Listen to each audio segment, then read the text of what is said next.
inner garden in the inner circle. It's the inner circle, and it's an inner garden in the inner circle. Of Regent's Park. Yeah, Regent's Park. And we're reading these inner confidential talks between Vidura and Maitreya. Canto 3, Chapter 5, Text 49. So it's 2 days ago that Facebook Memories brought up that we've been doing this for 1 year. For 1 year we've been reading according to Facebook Happy Memories. birthday. Yeah, and we're up to Canto 3, so... That's pretty good. So just reading for roughly 20 to 30 minutes 3 times a week means that you can get through the Bhagavatam steadily. Yeah. 3rd canto after 1 Yeah. year is pretty good.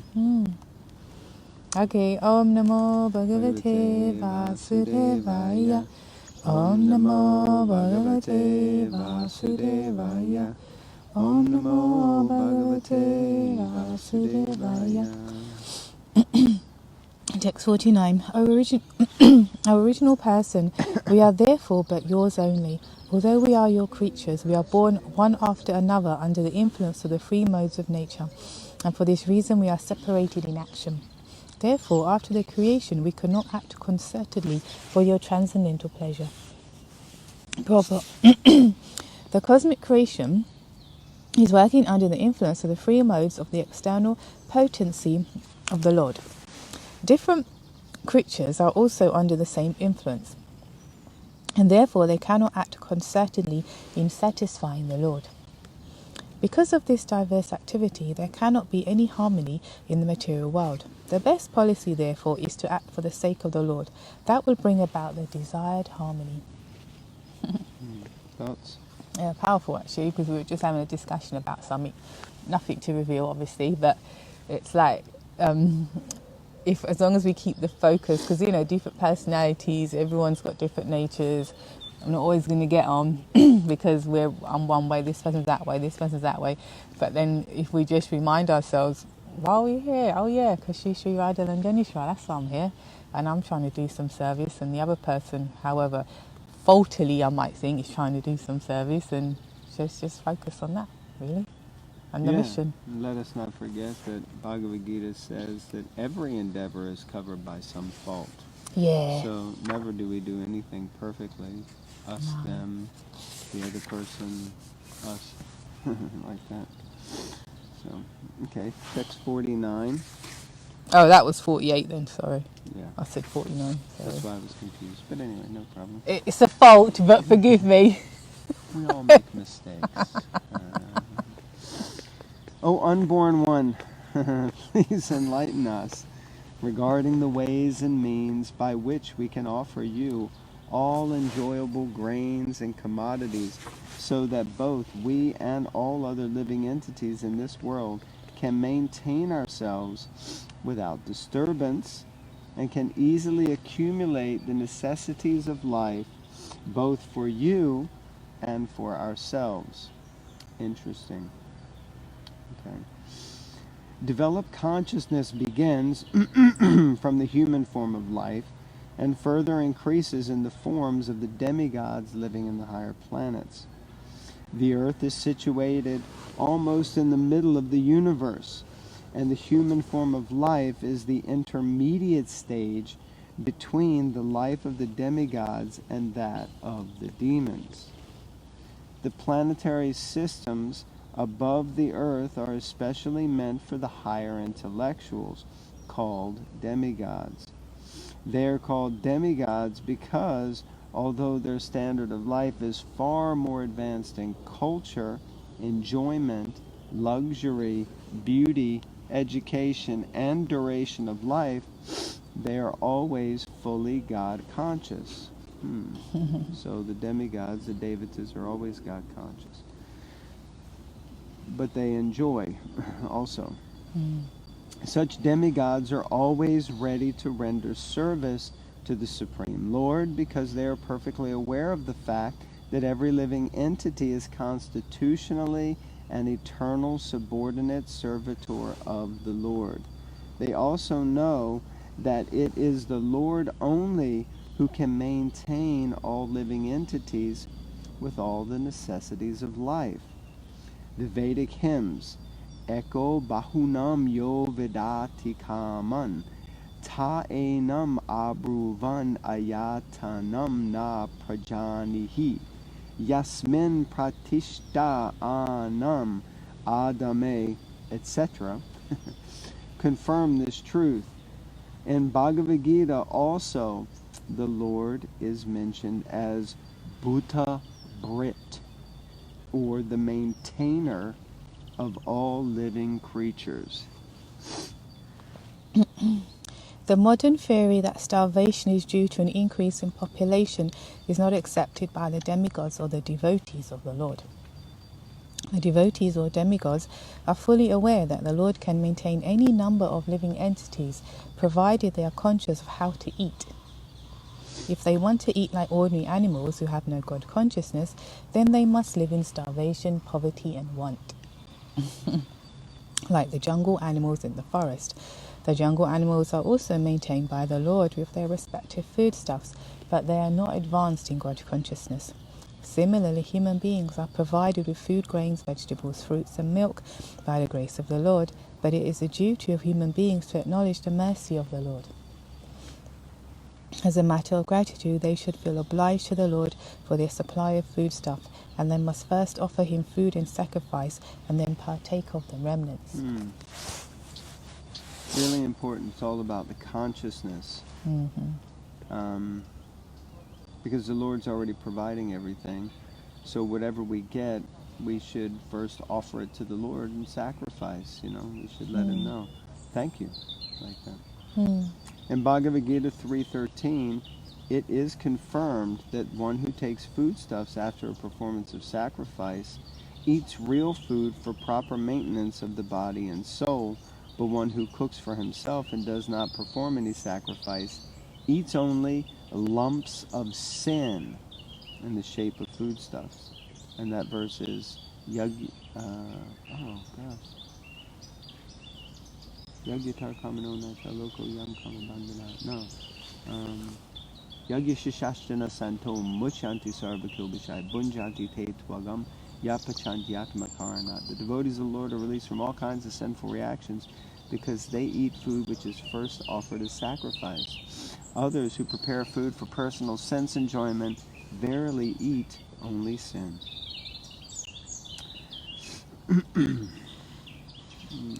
Such sinful eating can never make one happy or free from scarcity.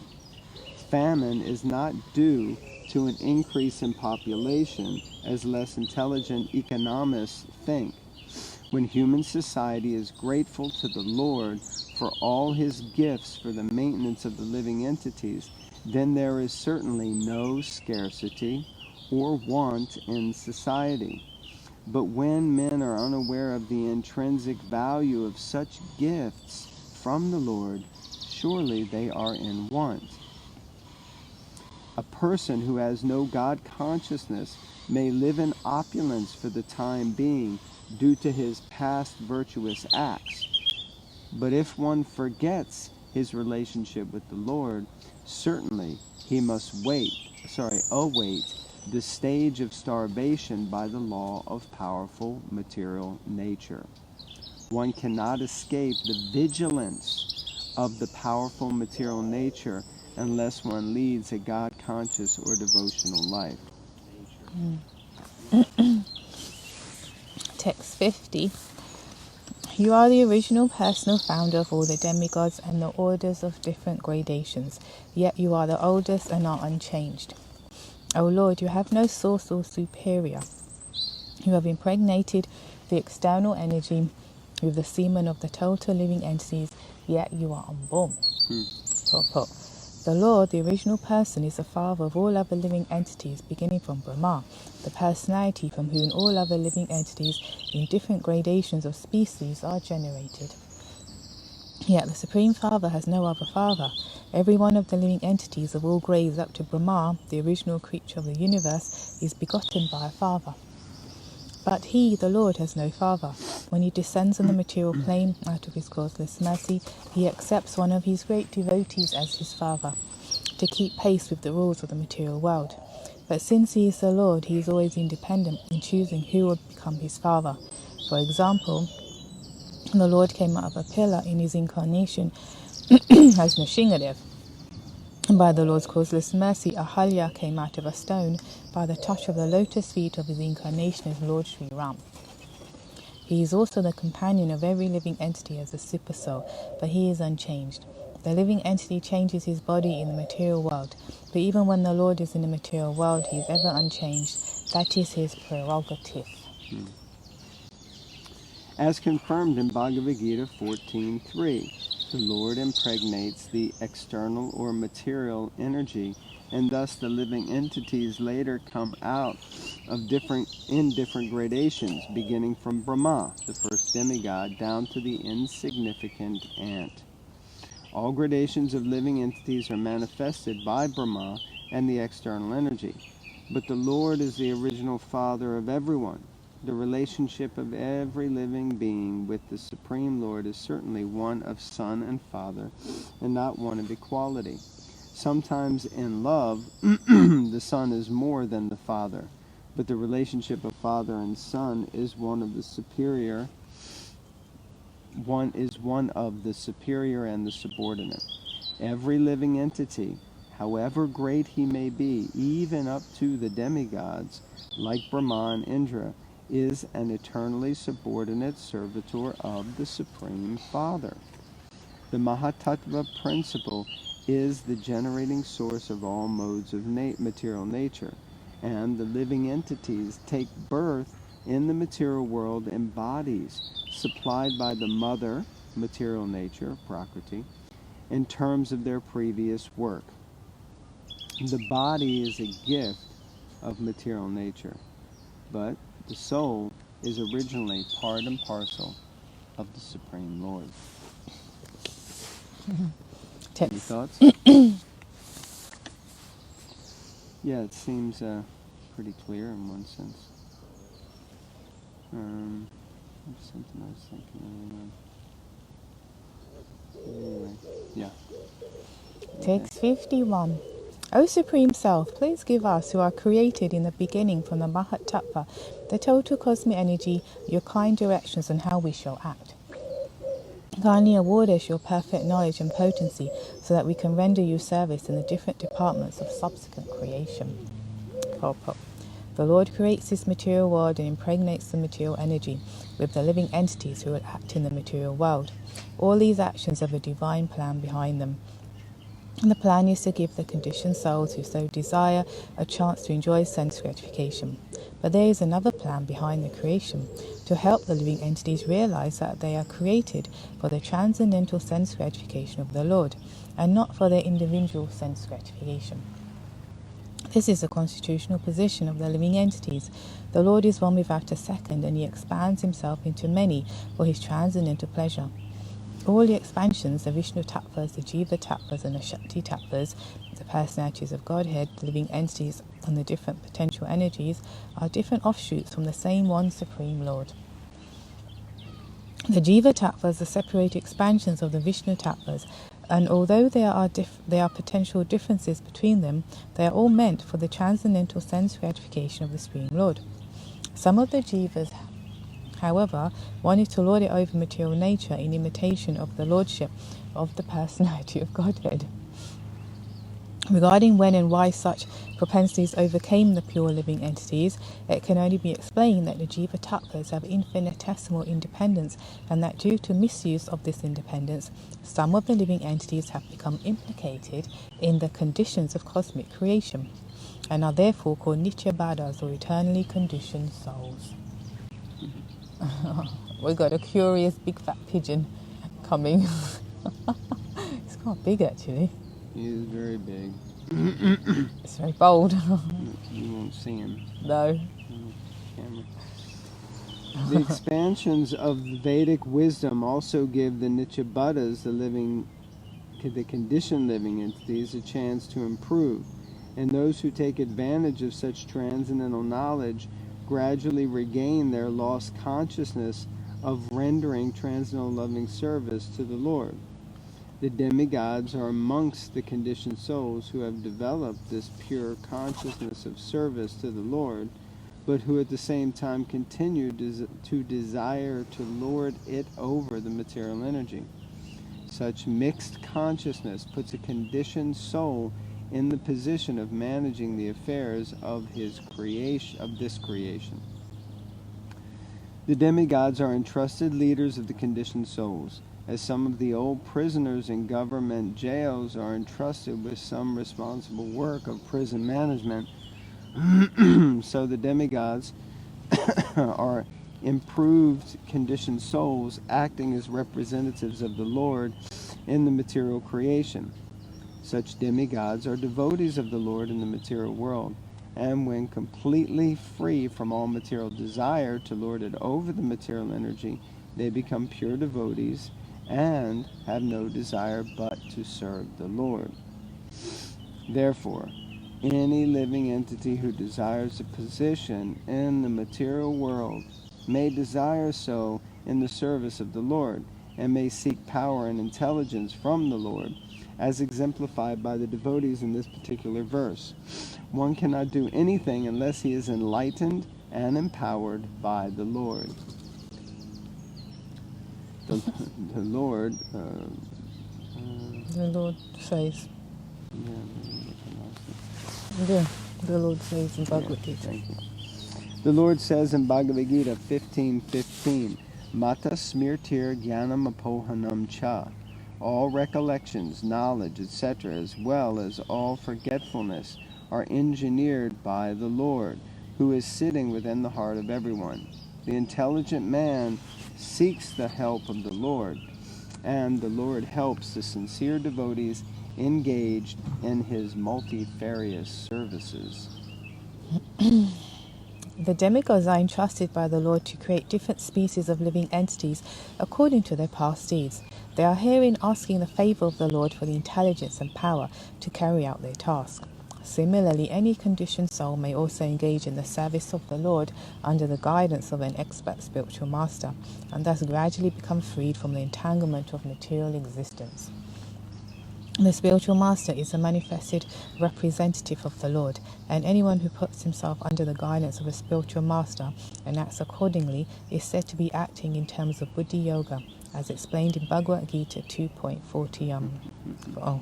Vaya vasaya mika buddhe ekeha kurunandana bahu sakahe anantascha buddhaya avyavasya niyam. Oh, got it.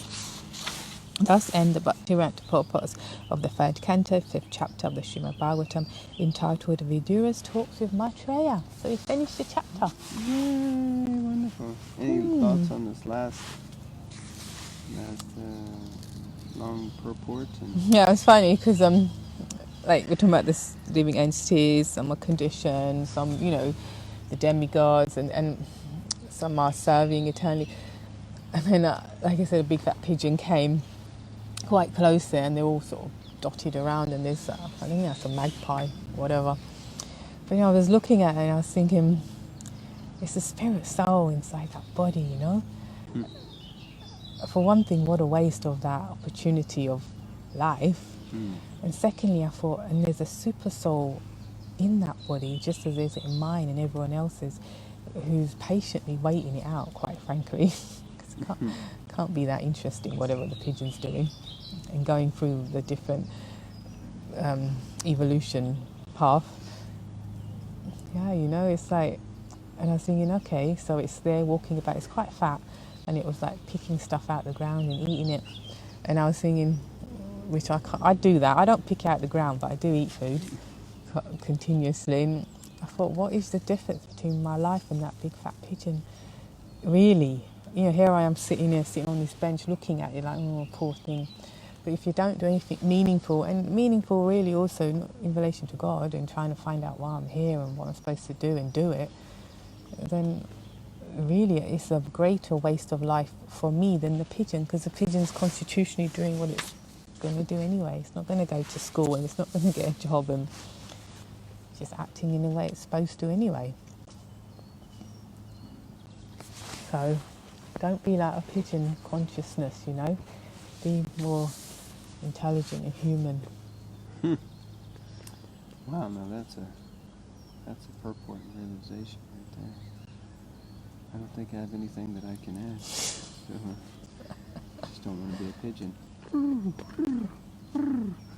Well, don't be a human with a pigeon consciousness. Yeah. That's even worse. Yes.